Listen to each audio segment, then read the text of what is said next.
자, 잠깐 쉬었다가, 여러분들 잠시 쉬었다가 오셨나 모르겠습니다. 자, 이어서 2교시 이어서 녹음 진행하도록 하겠습니다. 자, 그 1인 가구의 특성에 대해서 공부를 함께 하고 있고요. 아까 1교시까지 저희가 이제 청년의 경우에 청년 1인 가구의 특성은 어떤 게 있는지 함께 살펴봤고요. 이어서 중장년층에 대한 1인 가구 특성들은 어떻게 되고 있는지 함께 보도록 하겠습니다. 중장년 1인 가구의 어떤 특성을 좀 짧게 말씀을 좀 드리면 실제 불안과 고독, 또 낮은 연계와 불안정성이 있다라고 줄여서 말씀을 드릴 수 있을 것 같습니다. 중년 1인 가구는 지난 20년 동안 우리나라 사회를 돌아봤을 때 가장 빠른 속도로 1인 가구가 늘어난 세대다라고 말씀드릴 수 있습니다. 또 그 원인을 좀 보면 결혼 정년기를 놓쳐서 뭐 결혼하지 않은 상태로 살면서 중년기에 접어들었거나 또 우리나라가 그래서 해외에 많은 어떤 그 분들과 해외 여성분들과 국제 결혼을 추진을 하게 된 것도 실제로는 1980년대 후반부터죠. 1980년대, 90년대부터 본격적으로 시작을 했죠. 그래서 실제로 우리나라에서는 뭐 결혼을 하지 못해서 혼자 살게 되거나 또는 결혼을 했더라도 이후에 이혼의 과정들을 거치게 되면서 가족 해체가 되면서 혼자 살게 된 경우가 늘어나는 것에 좀 그 원인들을 찾아보고 있습니다. 그래서 중년 남성 1인 가구가 보통 통계적으로 여성 1인 가구보다 좀 많게 됐는데요. 더 많은 이유가 뭔가 하고 좀 살펴보면 대체로 중년 여성이 자녀와 한 가구를 형성해서 돌보는 경우가 많기 때문입니다. 그래서 중년 남성 1인 가구가 좀 더 많이 통계적으로 보여지고 있고요. 실제 제가 이제 법원에서 가정법원에서 이혼 조정위원들을 저희 학교 교수님들 몇 분하고 함께 하고 있는데요. 요즘에 이제 저희 세대만 해도 이제 이제 40대, 50대 뭐 요즘 흔히 이야기하는 졸혼 또는 뭐 이렇게 좀 어느 정도 아이가 자란 후에 이렇게 결혼을 하신 세대들도 많고요. 또 요즘에는 보면 이제 뭐 결혼한 지 일주일 만에 신혼여행 갔다가 오자마자 이혼하겠다고 상담을 오시는 분들도 제가 좀 간혹 본 적이 있고요. 그 다음에 또 거꾸로 이제 다문화 가족 구성원들 분들이 이제 이혼을 하시겠다고 오시는 경우, 그리고 이제 또 되게 요즘에 어떤 경우들이 많냐면 외국에 공부하러 가셨다가 그쪽에서 이제 외로움을 참지 못해 하셔서 이제 이렇게 관계를 맺으시고 이제 한국에 돌아오셔서 이렇게 결혼을 하시고 정상적으로 하시면 좋은데 같이 오셨다가 이제 한국 사회에 적응을 하시기도 어렵고 또 한국에는 이제 또 한국에 식구들이 계시죠. 그래서 보다는 갈등을 좀 겪는 과정에서 또 이혼을 해야 되겠다라고 찾아오시는 분들도 계시고 그래서 옛날과는 좀 다르게요. 실제 그런 현장에 있다 보면 굉장히 다양한 분야에서 또 다양한 인구 구성원들이 그런 어떤 도움을 받기 위해 찾아오시는 것들을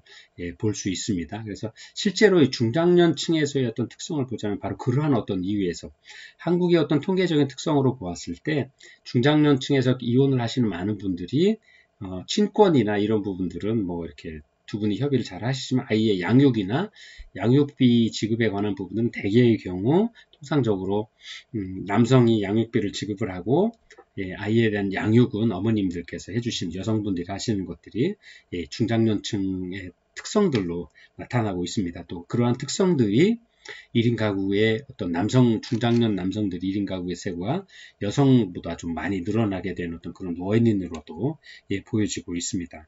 또 그 외에 중년의 부모가 이혼을 해서 가족이 해체가 되면 자녀들도 일찍부터 집에서부터 독립을 하게 되는 경우가 발생하거나 또는 기러기 가족 등 우리나라 실제로 많은 어떤 지금 저희 세대들이나 저희 선배 세대들이 아이들에 대한 교육열이 굉장히 많으셨죠. 그래서 또 요즘 같은 경우에는 특히 외국으로 일찌감치 아이들 공부를 위해서 보내는 경우들도 많이 있더라고요. 그래서 뭐 캐나다나 호주, 뭐 미국, 뭐 이런 아니면 뭐 이런 동남아 국가에도 아이들을 처음에 이제 유학을 한 적 국제학교나 이런 외국인 학교에 먼저 보내고 또 그 아이들을 돌보기 위해서 어머니가 들어가시고 그러다 보니까 1인 가구의 중장년 남성들이 한국에 남아서 일하시고 경제생활을 통해서 그 아이들 양육을 위한 어떤 노력들을 많이 하시게 되는 경우들이 많죠. 그래서 이제 그러한 어떤 그 특성들 때문에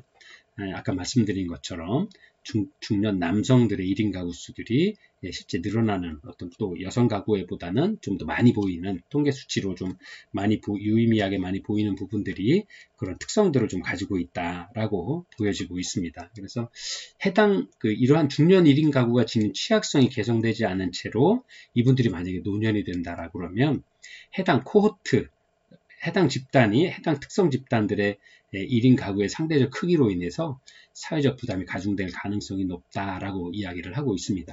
자, 코호트 격리, 요즘 이제 코로나 때문에 특히나 특정 집단을 의미하는 코호트란 단어들이 많이 쓰여지고 있죠. 그래서 여러분들 매스컴에서도 이제 코호트 격리, 집단 격리에서 어떤 그 요양원이라든가 아니면 어떤 시설에 계신 분들을 코호트 격리, 병원에 계신 분들이거나 해서 집단 격리를 하게 되는 경우들이 많죠. 그래서 만약에 그런 어떤 집단으로 이런 중년 1인 가구가 어떤 집단으로 그분들이 그대로 유지해 나간다 그러면 그분들이 노년이 되었을 때 어떤 사회적 부담들로 작용할 수 있겠다라는 부분들이 염려되는 부분들이 하나고요. 두 번째 이제 노인이 되기 전까지의 중년 1인 가구는 상대적으로 소득 수준이 낮은데도 불구하고 노년층 1인 가구와 같은 복지 혜택을 받지 못한 상황이죠. 왜냐하면 경제생활에 참여하고 계시고 또 아직은 나이가 있어서 젊다 보니까 노년 가구 어르신들처럼 노인복지의 어떤 혜택들을 그런 어떤 사회적 혜택들을 많이 받지 못하게 되는 거죠. 그러다 보니까 실제 어려움에 처해 있는 많은 그 남성 1인 가구, 중장년 남성 1인 가구들이 사회 안전망의 사각지대에 놓이기 쉬운 어떤 구조적인 어떤 특성들을 좀 보여주고 있다라고 하는 것들이 문제로 표현되고 있습니다. 그래서 또 중년 1인 가구가 노년 1인 가구의 특성과 좀 비슷한 특성들을 보여주고 있다라는 부분들, 또 그러한 단지 위험이나 문제의 강도가 노년층보다는 조금 낮다. 왜 아직 그 노년 어르신들보다는 건강에서 조금 좋은 부분들을 보이시고요. 실제 어떤 그 노동시장에 아니면 직업생활에 참여할 수 있는 어떤 비율이 좀 높다라는 것들, 어떤 그런 특성만 보일 뿐이지 실제로는 보여지는 어떤 특성은 노년 1인 가구의 특성과 좀 비슷하다라는 것들을 그런 어떤 부분에서 접근을 해 나갈 필요가 있다라는 것들을 설명을 하고 있습니다. 자, 그래서 이러한 어떤 노인분들의 어떤 특성들을 통해서 보게 되면 실제 우리나라의 노인 특성에서 어떤 그 보여지는 중장년층의 가구 비율 추이를 좀 한번 같이 볼 건데요.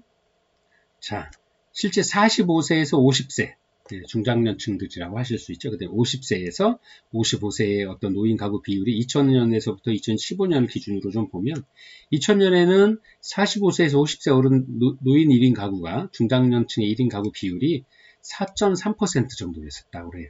근데 이제 점점점 급격하게 늘어나서 5년 단위로 좀 비교를 해보면 2015년이 되었을 때는 약 9.9% 2배 이상 보여지고 있죠.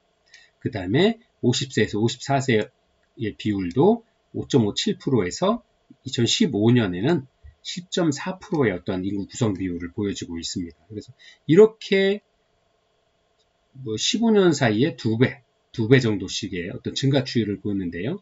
이러한 증가 추이를 보이는 것들이 아까 설명드린 대로 노년의 청장년층 아이들의 이혼을 통해서 혼자 사시게 되거나 기러기 아빠가 된다거나 아니면 또 다양한 어떤 개인적인 이유로 이러한 어떤 혼자 사는 가구 구성을 하게 되는 경우들이 많고요. 또 이러한 분들이 가지는 어떤 특성으로 실제로 노년 인구와 어떤 비슷한 특성을 보이지만 다만 위험이나 문제의 강도가 노년층보다는 좀 약하다 하는 어떤 그런 차이만 있을 뿐이지 실제로 어떤 그 문제 특성들은 동일한 어떤 특성들을 보여주고 있다. 그런 특성들을 가지고 있다. 라고 이렇게 설명을 드릴 수 있을 것 같습니다. 그리고 세 번째가 고령 노인 1인 가구입니다. 그래서 이런 고령의 1인 가구의 특성은 독거노인의 열악함들이 그대로 보여지고 있죠. 실제로 우리가 사회복지 현장에서 또는 사회 문제다라고 지적하고 있는 것, 저출산 고령화의 문제죠. 그래서 현재 다양한 어떤 복지 혜택들을 만든다거나 또 실제로 사회보험의 형식으로도 장기요양보험제도, 장기요양보험제도를 만드는 어떤 그런 것들도 실제로는 이제 이러한 혼자 계시는 많은 어르신들의 어떤 요양을, 보호를 누가 해낼 것이냐 하는 문제를 사회적인 어떤 공동 책임으로 또 국가의 책임으로 인정을 했다라는 어떤 그러한 정책의 결과다라고 이렇게 설명을 드릴 수 있을 겁니다. 그래서 실제 이제 노인 1인 가구의 어떤 특성은 정말 좀 안타까운 부분일 거죠. 실제로 이제 나이 들수록 사람들은 또 누군가의 도움을, 또 도움의 손길을, 또 누군가의 배려를 좀 필요로 하게 되는데 실제 그렇게 할 수 없는 부분들이 바로 노인 1인 가구인 거죠. 그래서 혼자 사는 노인분들은 되게 독립된 가구라는 의미로 노년 1인 가구다라는 말보다는 독거노인이다라는 말을 좀 많이 사용을 합니다. 그래서 실제로 저희가 제가 운영을 하고 있는 서구형 무료급식소에도 독거노인 남성분, 여성분 할 거 없이요. 되게 이제 무료급식을 드시러 오시는 분들이 다들 이제 혼자 사시는 분들이 많이 계세요. 왜냐하면 왜 혼자 사시는지를 이렇게 좀 여쭤보면 이제 아이들은 다 독립해서 다 각자 생활을 유지를 하고 있고요. 또 각자가 또 어렵게 지내다 보고 사회생활이 바쁘고 어렵다 보니까 어머니나 아버님을 부모님들을 미처 챙기지 못하는 어떤 그런 부분들, 또 그런 시간들이 길어지다 보니까 서로 좀 멀어질 수밖에 없는 어떤 그런 특성들 보여지고 있죠. 그래서 그러한 부분들이 이제 사회적인 문제로까지도 현재 표면화되고 있는 문제들이다라고 하는 겁니다. 특히나 그 중에서도 노인분들의 어떤 사회적인 문제가 어려운 부분이 많다라는 것들은 누구나 알고 계시는 사항인데도 불구하고 특히나 1인 가구, 즉 독거하시고 계시는 분들의 문제는 아주 심각하다라고 말씀을 드릴 수 있을 겁니다.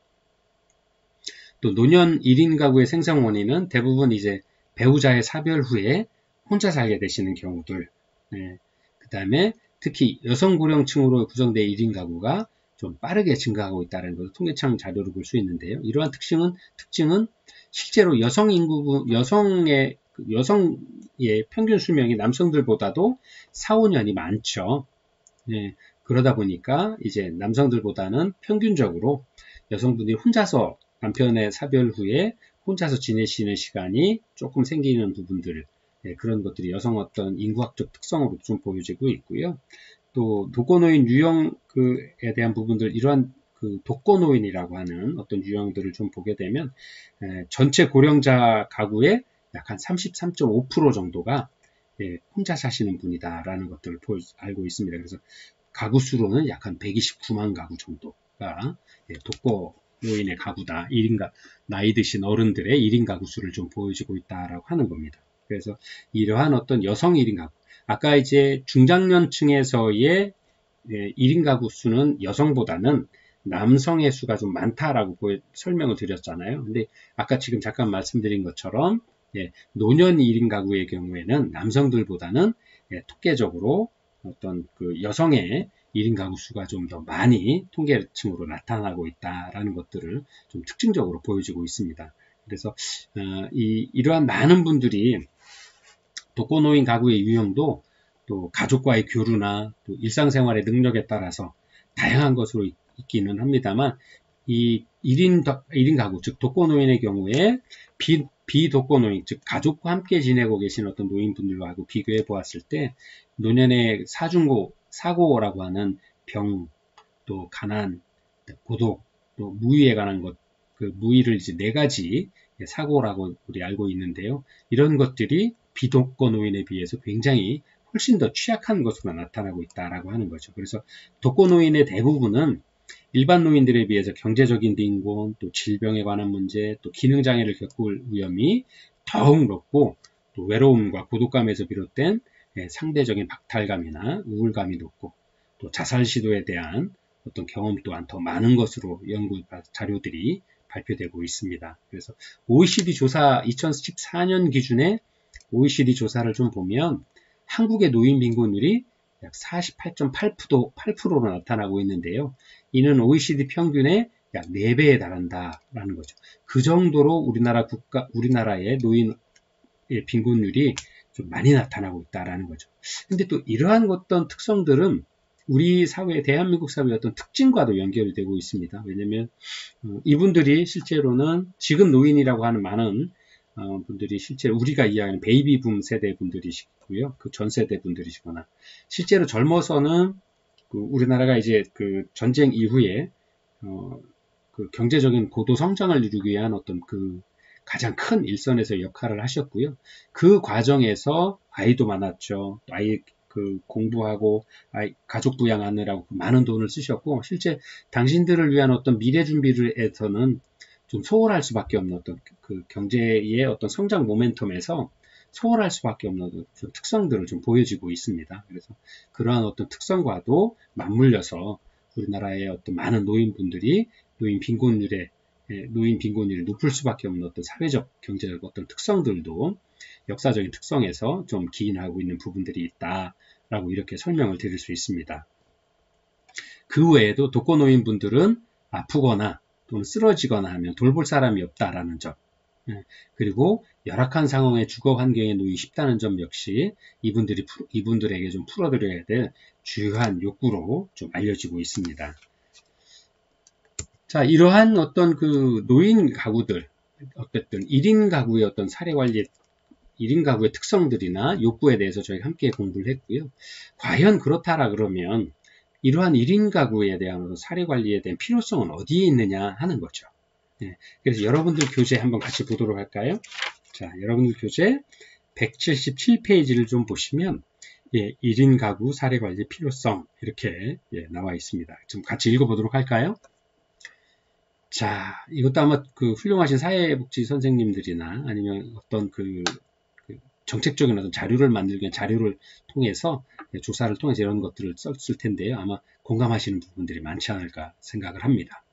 자, 광주광역시 광산구는 2019년 영구임대 아파트 행복 프로젝트의 일환으로 2019년 6월부터 8월까지 영령동 영구임대아파트 3075가구 전체를 대상으로 생활실태 전수조사를 실시한 바가 있다. 조사 결과를 우울척도 테스트로 점수화한 결과 16점 이상인 절단점을 넘어 평균 18.7점으로 나타났다라고 하는 거죠. 자, 16점 이상이면 굉장히 좀 우울감이 높다라고 이야기를 하고 있습니다. 평균 이상이다라고 이야기를 하는데 오히려 그 평균 이상인 점수를 넘어서 18.7점이 나왔다라고 조사 결과를 설명을 하고 있습니다. 그래서 2018년 한국보건사회연구원이 전국 11,948가구, 일반 8,105가구, 저소득층 3,843가구를 대상으로 실시한 복지 패널 조사에서 우울 증상을 느낀다는 응답은 13.7%였던 점을 고려할 때 영구임대 아파트 주민들의 우울 증상은 이보다도 3.7배 높은 것으로 나타났다라고 이야기를 하고 있습니다. 그래서 영구임대 아파트 주민들의 28.2%는 자살을 생각한 적이 있는 것으로 조사되어서 자살을 생각한 적이 있다고 응답한 600명 중에 198명은 자살을 계획했고 또 152명, 25.3%의 어르신들은 실제 자살을 시도한 적이 있는 것으로 응답하였다. 자, 이번 조사는 2달간 공무원들이 영구임대 가구를 직접 방문해 진행했으며 장기 부재 등을 제외한 2126가구가 조사에 응답하였다. 그동안은 일부만 조사하는 표본 조사로 진행된 적은 있으나 이번과 같이 영구임대 아파트 전체 가구를 대상으로 한 실태조사는 전국에서 처음 이루어졌다. 이번 조사 결과는 영구임대 아파트 주민들의 자살 생각 비율이 전국을 대상으로 한 비슷한 조사보다 최대 12배 높다는 점을 보여주고 있다. 2018년 복지패널 조사에서 자살을 생각했다는 응답은 2.4%, 이중 자살 계획을 세운 사람은 12.1%, 자살 시도는 3.2%로 나타났었다. 그러나 영구임대 아파트 주민들과 소득 수준이 비슷한 저소득층 가구만을 대상으로 한 같은 조사에서는 자살을 생각했다는 응답은 3.6%였다. 자살 계획은 12.4%, 자살 시도는 2.2% 정도로 나타난 바 있다라고 설명하고 있습니다. 그래서 이번 조사에서 응답자들은 가장 시급한 문제로 건강, 또 경제 등의 순으로 응답하였으며 응답자 중 1인 가구가 69.8%에 해당하는 점을 고려할 때 1인 가구 특성을 고려한 접근이 요구된다라고 하고 있죠. 이 출처는 광산구청의 영구 임대 아파트 패러다임의 전환 광산형 복지혁신 포럼 자료집에서 나온 겁니다. 그래서 실제로 이러한 어떤 그 1인 가구 특성, 지금은 이제 영구 임대 아파트 주택에서 사시는 1인 가구 노인분들, 특히나 이제 노인분들에 대한 조사들이 조사 대상의 줄을 이루었는데요. 어쨌든 그러한 1인 가구의 특성들을 이렇게 표본 조사가 아니라 전체에 대한 어떤 방문 조사를 해서 받은 결과가 보면 굉장히 충격적이죠. 우울 증상을 겪었다라는 비율도 뭐 12배가 높다라고 하고, 또 자살에 대한 어떤 생각에 대한 것도 심각성이 12배 정도가 차이가 난다. 즉 이러한 어떤 1인 가구의 특성들을 고려해 보았을 때 1인 가구에 대한 사례 관리가 거꾸로 적극적으로 좀 진행이 되어야 되겠다. 즉 1인 가구에 대한 적극적인 사례 관리가 필요하다라고 이야기를 하고 있습니다. 자, 그래서 이제부터는 이제 이러한 1인 가구의 어떤 특성들과 함께 또 1인 가구에 대한 어떤 사례 관리 필요성까지 함께 공부를 했고요. 자, 그러면 지금부터는 여러분들 교재 178페이지 함께 같이 보도록 하겠습니다. 실제 1인 가구 사례 관리의 실제 상황이고요.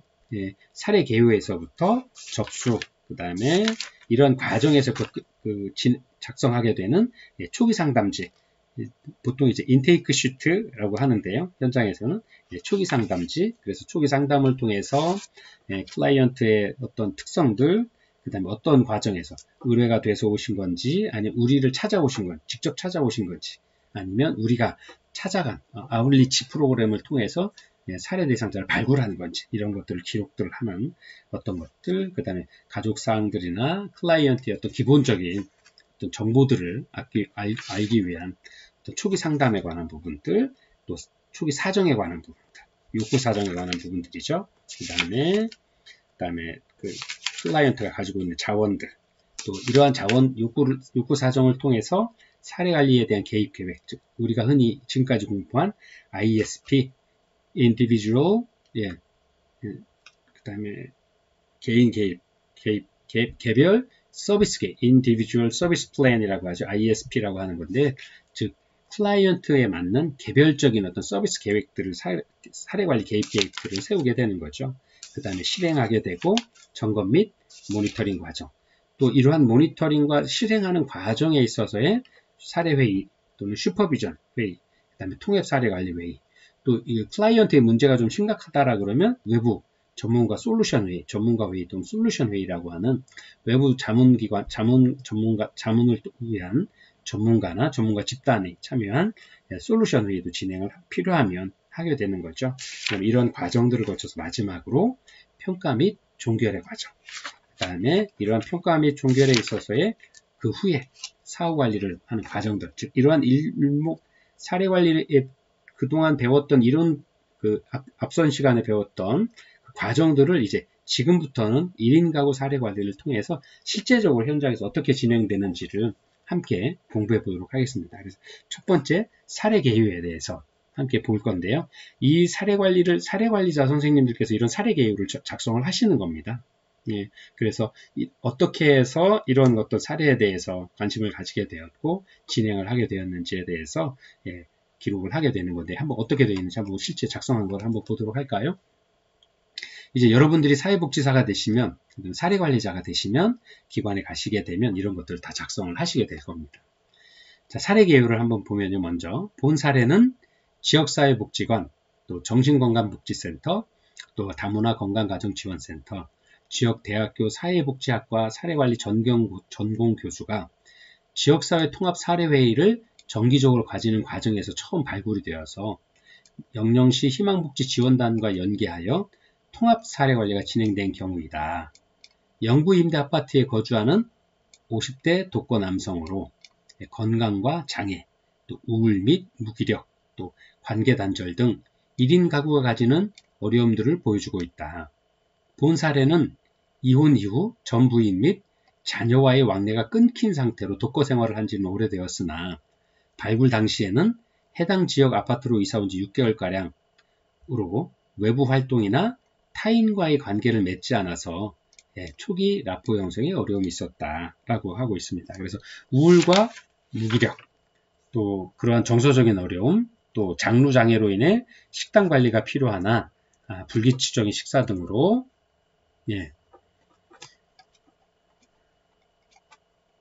혼자 집에서 쓰러진 채 발견되는 등의 문제도 반복적으로 발생하고 있어서 사례관리 대상 가구로 선정하게 된 이유도 설명을 하고 있죠. 그래서 사례관리를 위해서 지역종합복지관, 또 정신건강복지센터, 또 희망복지지원단 등과 협력하여서 지역사회를 중심으로 통합적으로 접근하였다. 이게 바로 이제 사례관리라고 우리가 지금까지 공부를 했던 거죠. 그래서 사례관리 결과 또 사례관리 대상 가구의 욕구 및 문제가 상당 부분 호전되어 종결되었으며 사후관리 계획을 수립하였다라고 설명을 하고 있습니다. 자, 잠깐 한번 같이 보도록 할까요? 자, 이제 저희가 계속 공부해 왔던 것처럼, 자, 아까 말씀드린 것처럼 이분이 어떻게 이 기관의 사례관리에 연계된 거냐면, 영구임대 아파트에 50대 남성으로 이사를 오셨는데, 발굴 당시에 벌써 이제 여러 가지 어려움이 있었고,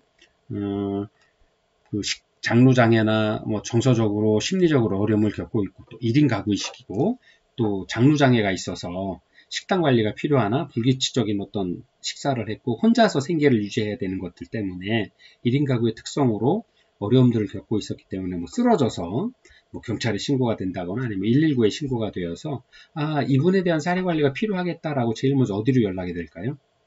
보통 지금은 이제 행복지원센터에 공공기관에 어떤 접수가 되었겠죠. 그래서 공공사례관리팀에 접수가 되었을 거고요. 공공사례관리팀에서 이분에 대한 어떤 클라이언트의 욕구 문제, 그 다음에 이 욕구를 해결하기 위해서 진행해야 될 방법이 통합사례관리회의다라고 결정을 내리시게 된 거죠. 그래서 희망복지지원, 정신건강지원센터, 뭐 다문화건강지원센터, 또 뭐 다른 어떤 관련 기관들, 그 다음에 동사무소, 희망지원센터 같은 동사무소에서 어떤 희망복지지원단 등과 협력해서 지역사회 자원들과 연계되어서 통합사례관리를 해야 되겠습니다 라고 결정을 하게 됐다라는 어떤 그런 부분들을 사례에 대한 개요로서 설명을 하고 있습니다.